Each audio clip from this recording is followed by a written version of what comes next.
It was a peaceful night in California. The campers have just finished a long walk and were happy to get back to their tents. They all sat around the fire and started talking, singing songs, dancing, and doing everything else that fell on their minds. Some people stood at tents and just wanted to sleep after a hard day, but soon they were really happy they decided to do so. Around midnight, one of the campers started singing and playing a guitar. Everybody was enjoying it. This entire night, full of excitement, hasn't just attracted happiness, but also death.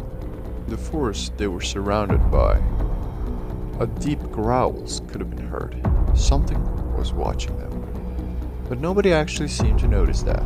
Only one particular camper, Daisy, decided to go sleep after having a bad feeling in her stomach, although her best friend Marie decided to stay until everybody else goes to their tents. Daisy had a hard time trying to sleep. She had a lot on her mind. She felt something was not right. But out, they were singing and dancing loudly. Suddenly, a dark figure of a Metricanthosaurus rushes out of the forest and grabs one of the campers with its large mouth and starts shaking him around. Everybody stood up and started screaming.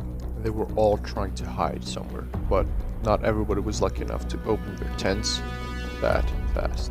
Two more Metricanthosauruses came to help their friend. Marie was running as fast as she could, but she slipped on a rock.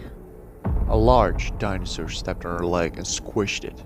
She screamed like she never did before.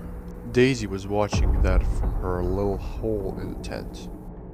All those screams, blood, roars, growls. She had to do something.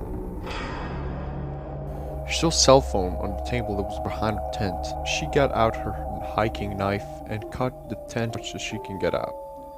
She decided to go through the forest, since it's safer and chances are lower the predators can see her. She sees all the corpses of her friends spilled all over the floor.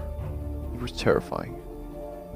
She was getting closer to her phone, but she stepped on a stick and one of the Metricanthosaurus started going her way to see what made that noise.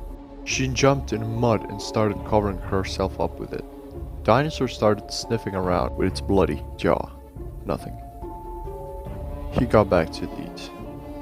She was scared and happy that he didn't see her. She couldn't wait for them to go. Somebody else can get hurt.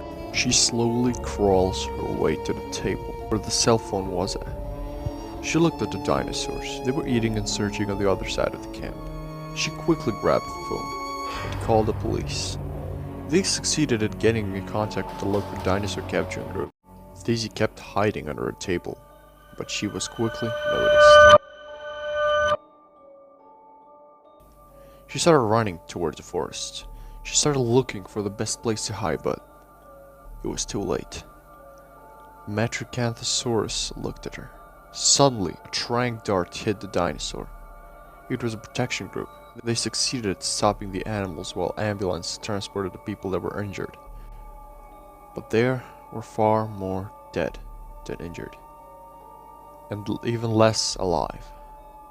Daisy will never forget that night full of carnage and fear.